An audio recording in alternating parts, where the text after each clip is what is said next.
திரித்துவம் என்பது கடவுள் உரைத்ததா, மனிதன் கண்டறிந்ததா?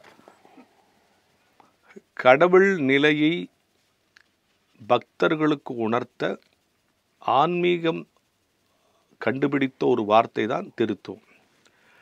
கடவுள் 3 நிலையில் இருக்கிறார் என்பதை பைபிளில் திருத்துவம்ங்கிற சொல்லே கிடையாது இல்லையா, உங்களுக்கு தெரியும். ஆனால் இந்த 3 நிலையும் மக்களுக்கு உணர்த்துவதற்காக திருச்சபை கண்டுபிடித்த ஒரு அழகான சொல் திருத்துவம்.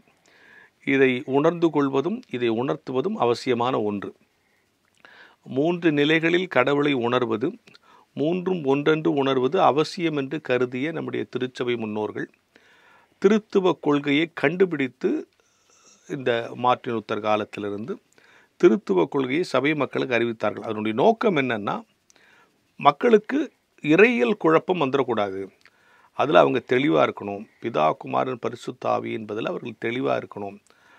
பிதா குமாரன் பரிசுத்த ஆவி 3 விதங்களில் என்னிடல் செயலாற்றுகிறார் அப்படிங்கிறத அவங்க உணரணும். அதே நேரத்தில் இதில் அவங்களுக்கு குழப்பம் வந்துடக்கூடாது என்பதற்காக திருத்துவம் என்கிற கொள்கை அனுமதிக்கப்பட்டு திருத்துவம் என்கிற கொள்கை மக்கள் மத்தியிலே பரப்பப்பட்டு வருது. இந்த திருத்துவ கொள்கையை சரியாக புரிஞ்சுக்கிட்டவங்க பரிசுத்த ஆவிக்கு விரோதமாகவும் நடத்த மாட்டாங்க, குமாரனுக்கு கீழ்ப்படியமாக இருக்க மாட்டாங்க, பிதாவுக்கு பயப்படாமையும் இருக்க மாட்டாங்க.